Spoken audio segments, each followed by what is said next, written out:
ग्राम सरोज में भूमि अधिग्रहण को लेकर भाकपा कार्यकर्ताओं ने कलेक्टर परिसर में जोरदार प्रदर्शन किया। दरअसल आवास विकास परिषद उत्तर प्रदेश द्वारा जारी भूमि अधिग्रहण नोटिफिकेशन के खिलाफ सैकड़ों कार्यकर्ता आज कलेक्टर परिसर में इकट्ठा हुए। कार्यकर्ताओं का कहना है कि इस अधिग्रहण प्रक्रिया में न तो स्थलीय आवश्यकताओं को ध्यान में रखा गया और न ही प्रभावित गरीब व भूमिहीन परिवारों को कोई सूचना दी गई है।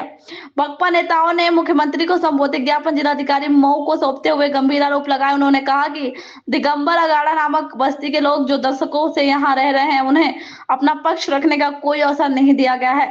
इतना ही नहीं, 40 से 50 वर्षों से मकान बनाकर रह रही आबादी को वैधानिक अधिकारों को भी पूरी तरह अनदेखा कर दिया गया है। भाकपा का आरोप है कि इस भूमि पर जिनकी मालिकाना हक समाप्त हो चुका है, उसी भूमि का गुपचुप तरीके से भारी मुआवजा लेने के लिए ग्राम प्रधान और कुछ प्रभावशाली लोग संबंधित पदाधिकारियों के साथ मिलीभगत कर रहे हैं।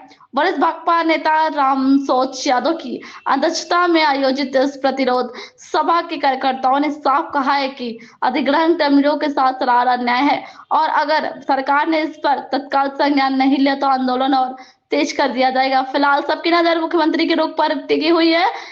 मैं राम अवतार सिंह, भारतीय कम्युनिस्ट पार्टी का जिला सेक्रेटरी हूँ। क्या है मामला?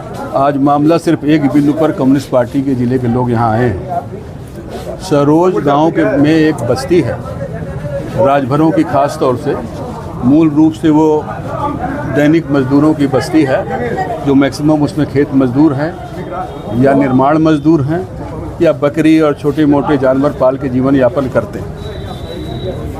और उस पिछड़ी आबादी जो आवास विकास परिषद जो उत्तर प्रदेश ने जो एक बड़ा शहर बनाने का सरोज में निर्णय लिया है, उसके परिसीमन के समय उस गरीब बस्ती के लोगों को जरा सा भी भनक नहीं लगी, उन्हें कोई नोटिस नहीं मिली, उन्हें उनका पक्ष रखने का मौका तक नहीं मिला और गुपचुप ढंग से जमींदारों ने इस पूरे परिसीमन को करा दिया वेस्टेड इंटरेस्ट में। इसे हुआ क्या कि जब गरीब बस्ती के लोगों को मालूम हुआ कि हम लोग उजड़ने वाले हैं तो वो दौड़ने लगे। तो उन्होंने कहा समय खत्म हो गया। अरे उन्होंने कहा कि हम 50 साल से रह रहे हैं, हमें ग्राम प्रधान ने परती पर बसाया, जमींदारों ने अपनी ज़मीन पर हमें मर्जी से बसाया और 40-50 साल हो जाने के बाद जमींदार का इस ज़मीन पर कोई अधिकार कानूनी रह नहीं गया, अधिकार हमारा हो गया।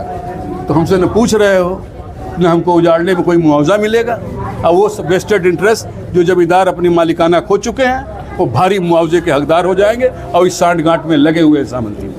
तीसरी बात साथियों, मुख्य बात यह है कि सरकार के विकास को हम रोकना नहीं चाहते। कोई भी व्यक्ति जो प्रगतिशील है विकास परियोजना में रोड़ा नहीं अटकाता। हमारा कहना है कि जो गरीब बस्ती है उसके बगल में सैकड़ों एकड़ खाली ज़मीन है जिस पर कोई आबादी नहीं है और भूमिधरों की ज़मीन है, उसे सटी हुई गांव के पूरा बदल। अगर सरकार अपनी परियोजना में उस खाली ज़मीन को शामिल कर ले तो वो किसान भी खुश हो जाएंगे। आज के ज़माने में भारी मुआवजा मिलता है और ये गरीब बस्ती उजड़ने से बच सकती है। बस सरकार के एक निगाह करम की ज़रूरत है, इसके लिए हम लोग आएंगे।